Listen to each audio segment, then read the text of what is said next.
CBN Audiência Pública.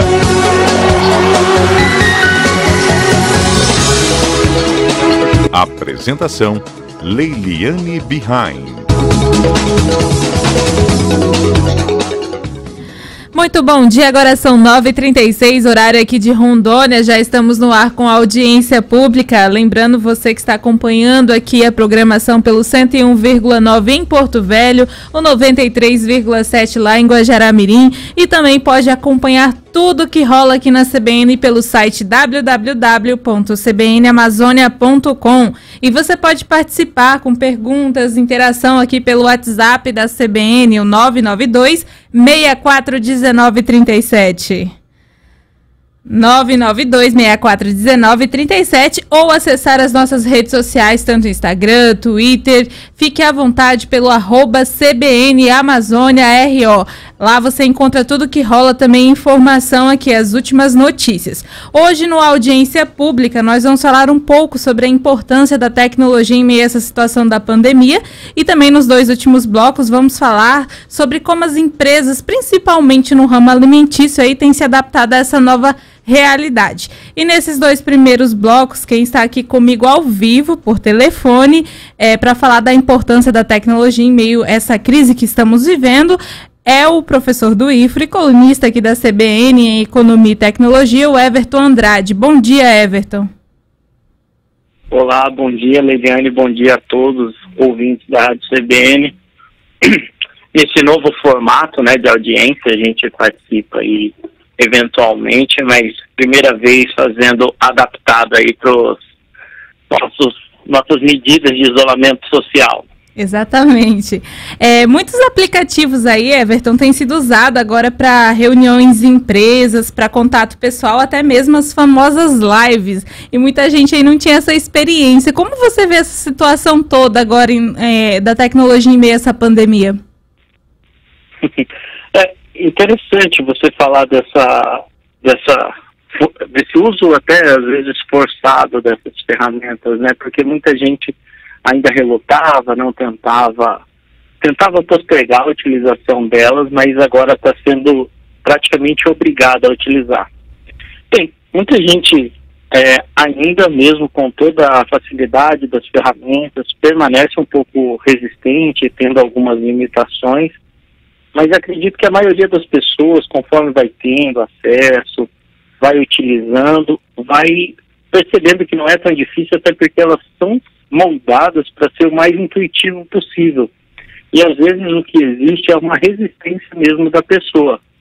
E se a pessoa identificar alguma resistência muito grande, diversas ferramentas possuem aí opções de acessibilidade, se ela não consegue enxergar direito, se aquela cor não está legal. Então ela pode modificar e adaptar essas ferramentas para ela.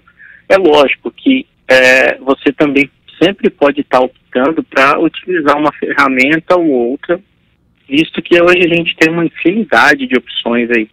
Se você está falando de ferramentas para reuniões online, hoje nós temos diversas ferramentas que podem fazer, inclusive no ramo da educação, uma que está bem famosa, uma ferramenta nacional, que é a ferramenta de reuniões da RNP, da Rede Nacional de Pesquisa. Então, você pode utilizar essa, você pode utilizar a ferramenta do Google, você pode utilizar a ferramenta da Cisco, tem a Zoom também, que está bem famosa. Então, dado que a gente tem diversas opções, se você não gosta de uma, você pode utilizar outra e fazer com que a sua usabilidade, a sua adoção a esse tipo de ferramenta, de utilização aí seja mais tranquila, não seja tão traumática aí. Eu falo isso, Everton, porque eu sou uma pessoa que, digamos assim, eu sou um pouco resistente, né? Aí quando a gente precisa para trabalhar, a gente tem que correr atrás. Para essas pessoas que têm um pouquinho de dificuldade em relação a tanto a internet agora, porque tem a geração que já nasce sabendo, né? Eu já sou de uma outra geração, né? Daquela que tem que correr atrás para acompanhar. Essas pessoas também podem ter tido aí uma oportunidade de melhorar até nessa questão depois dessa pandemia?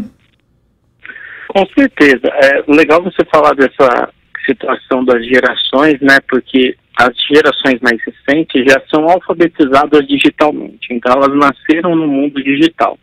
E o pessoal que foi forçado a se alfabetizar pode ter um pouco de resistência. Mas é sempre interessante que façam essa alfabetização, façam a utilização dessas ferramentas, até mesmo utilizando essas ferramentas.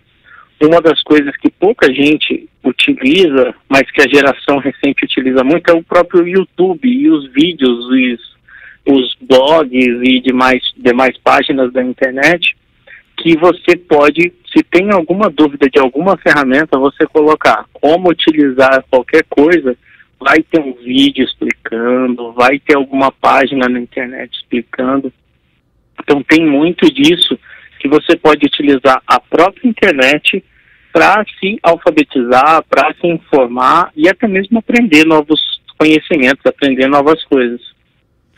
Agora, essas ferramentas online também têm ajudado muitas empresas durante essa crise, principalmente aí no ramo alimentício, essas empresas que estão funcionando. Você percebe já o uso melhor dessas tecnologias?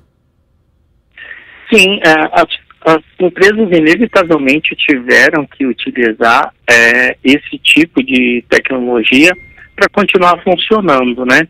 As empresas do ramo alimentício, que você disse, vamos pegar aí os restaurantes, né, e até mesmo os mercados, tiveram que adotar essa plataforma porque senão não continuariam vendendo, né? Todos os restaurantes na cidade estão impedidos de abrir ou só abrem no sistema delivery, e sem esse tipo de plataforma ficaria inviável a gente utilizar.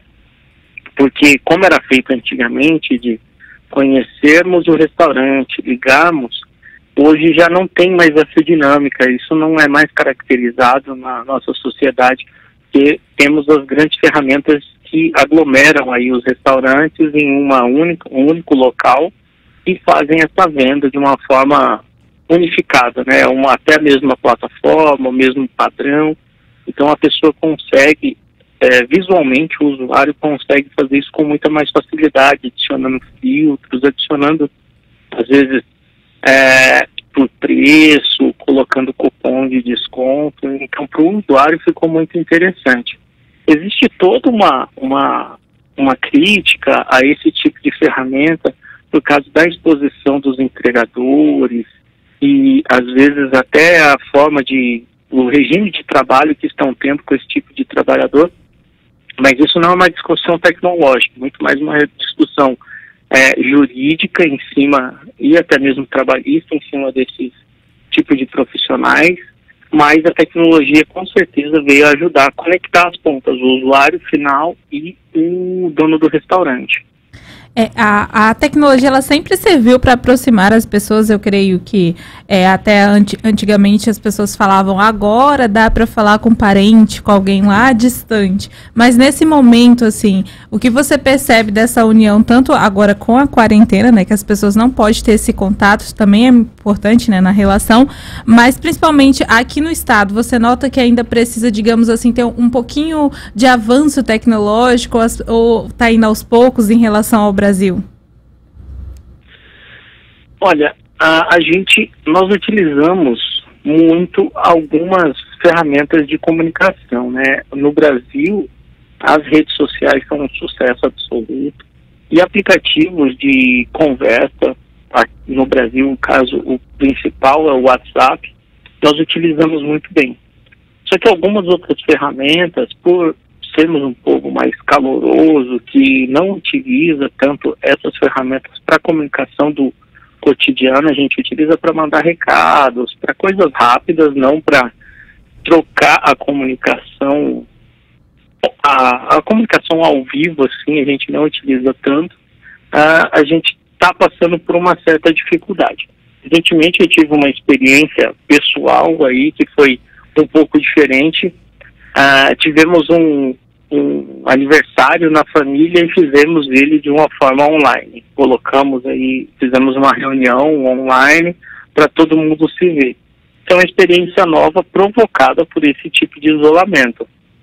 Em outros países isso até já acontecia de alguma forma, porque as pessoas em datas comemorativas como Natal, aniversário, todo mundo, ao invés de se deslocar grandes distâncias, fazendo esse tipo de reunião por uma ferramenta de ligação, de vídeo online, mas isso aqui no Brasil não funcionava tão bem. Só que agora está tendo que funcionar por causa desse tipo de isolamento. Isso é bem legal, a gente utilizar essas novas ferramentas, pessoas que estão, às vezes, não têm com quem conversar, né, como idosos em asilos e outro tipo de pessoa que às vezes não tem mais uma família, estão utilizando até bate-papos solidários. A gente tem uma rede de batedores de papo solidários fazendo essa interlocução com essas pessoas que às vezes não têm mais familiares. Isso é bem legal, está acontecendo. Então, essa pessoa já não conversava com ninguém, agora está conversando porque as pessoas se conscientizaram da importância desse bater papo, de conversar, de ter um carinho, de uma forma de afeto, mesmo que seja virtual. E uma outra coisa que está começando a ser implementada aqui no Brasil é o bate-papo com robôs. Então, no exterior já acontece muito, as pessoas às vezes não gostam de compartilhar seus sentimentos, compartilhar suas angústias com outra pessoa, acabam compartilhando isso com robôs, com inteligências artificiais. E isso tem começado a aumentar a utilização aqui no Brasil, e as pessoas não estão encontrando mais os amigos, às vezes os amigos, os horários não estão coincidindo, e eles estão trocando esse afeto, essa conversa com os amigos por conversas com robôs. No Brasil a gente tem diversas ferramentas aí sendo implementadas, mas aqui eu acho que o caso mais bem sucedido que nós temos é um robô de bate-papo do Alcoólicos Anônimos, que já ajudou muita gente aí, mas vem ajudando cada vez mais por causa disso. As reuniões dos Alcoólicos Anônimos está suspensa, e daí eles têm como uma forma de ferramenta essa inteligência artificial no site deles. Então é bem legal, faz ali um primeiro atendimento, conversa. Essa inteligência artificial foi treinada por psicólogos, com conversas de outros participantes. Então é bem legal, porque apesar de termos ainda um pouco de preconceito de falarmos com o robô, mas às vezes ele pode falar aquilo que a gente está precisando ouvir e de uma forma bem assertiva, porque foi treinado por um profissional, muito diferente das vezes de um amigo que não tem esse treinamento profissional. Verdade. Isso é bem interessante. Agora são 9h49, eu vou para um rápido intervalo, mas daqui a pouquinho a gente volta com esse bate-papo. CBN Audiência Pública.